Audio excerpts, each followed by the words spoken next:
How do I record OSD on the DJI goggles V2 and the O3 Air unit? I don't think you can. I'm sorry to say I don't think you can. So if you're using the V2 goggles with the Vista Air unit, then you can root the V2 goggles, which you totally should, and you can root the Vista, and then there is a plugin that will, first of all, it'll do the full Betaflight OSD, yay! And there's a plugin that will record the OSD information to a file on the SD card that you can then run it through a utility that creates a video with the OSD overlaid on it. It's not as good as having the OSD recorded in the video itself on the goggles, but the V2 goggles can't do that. If you have the O3 Air unit, then rooting no longer applies. You're going to move the goggles from the Vista mode. They don't call it Vista mode. I think they call it DJI Digital FPV System. And you're going to switch them over to O3 mode. And in O3 mode, they're not rooted anymore. Rooting only applies to the partition of the Vista operating system, if that makes sense. And once the goggles are in O3 mode, they will bind to the O3, but they will not record any kind of like OSD file that shows the OSD information. And the reason for that, I think, is that when used with the Goggles 2 will record the OSD in the DVR. They just natively do it because they have enough horsepower to re-encode the video with the OSD overlaid. The V2 goggles do not have enough horsepower to do that. They just take the video stream that's coming into the goggles and dump it to the SD card without actually remuxing it or re-encoding it or anything like that. And they don't record the OSD information, and there's no root or anything like that to record the OSD information to a separate file like there is with the Vista. In other words, you're just shit out of luck, as far as I know. You're shit out of luck. Sorry. You just can't. The only way I can think of to do it would be if you do like an HDMI out using Cosmo Streamer. Does it have the OSD in it, or is it a clean feed? I think it outputs the OSD.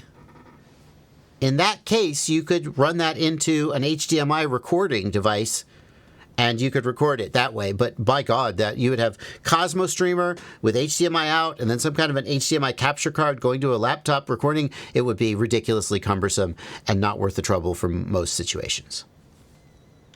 Got a question here from Niluna in the Discord. Niluna is trying to choose a video system. Want to be able to fly in my apartment with a tiny whoop and maybe outdoor with a 5-inch later. If flying indoors is a priority for you, I would think hard about whether digital is the right choice versus analog. Yes, the Walksnail 1S VTX does exist, and there are some pretty good flying drones that come with it. But it's bigger, it's a little bit heavier. It doesn't have the durability of analog for sure. It's certainly more expensive. If I was going to fly indoors, especially as a beginner who hadn't really invested a lot, like if I already had a ton of Walksnail drones and I wanted one for indoor, then I just buy one with the Walksnail 1S. But if I was starting from scratch, I think I would be tempted to think about analog. There's a lot of benefits of analog when you get down to the very, very small indoor drones. And yeah, there's advantages to digital too, but sometimes I think maybe the juice isn't worth the squeeze, if you will. I'm wondering about HD0. Yeah. HD0 also a good system. On the little drones, it's one of the lightest and has great latency. It does consume more power and has more heat buildup. I haven't tried the AIO yet. I have it. I just haven't gotten around to trying it. Maybe it's the answer. The thing is, analog is a fairly safe choice because it is the least expensive of them. I think it's a reliable choice. If you end up hating it, you probably still keep the analog goggles. You probably still fly some analog drones. I don't know. If I was focused on micros, probably analog or HD0 would be like tied for my first choice, depending on my priorities. Jacob Douglas wants to know, should I worry about having 5-inch props and motors on a 7-inch frame on a sub 650 gram build? No.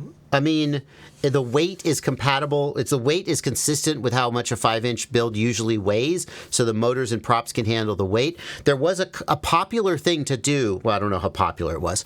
There was a thing that people did a while back where they would do a 5-inch build on a 6-inch frame.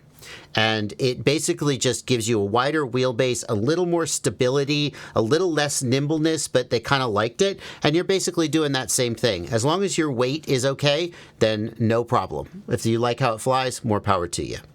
DJI Goggles 2 versus Goggles 3 versus Integra. Don't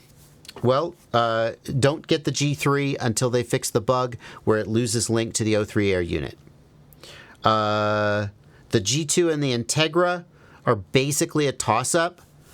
The Integra has a few features removed, but they're features that I think are not deal breakers for a lot of people, like the adjustable focus. You have lens inserts instead of adjustable focus. That's fine.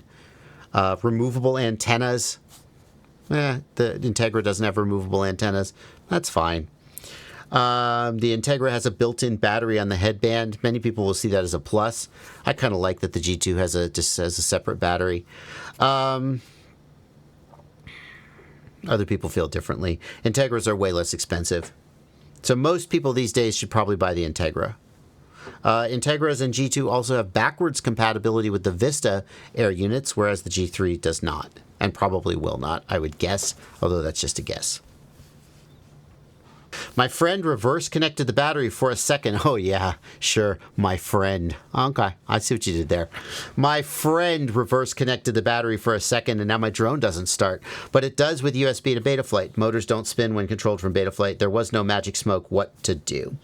The fact that there was no magic smoke doesn't mean nothing got fried. If you reverse connected and it still worked, I'd be amazed. It's not impossible, but it's very unlikely that things didn't get damaged. It's very likely that things got damaged.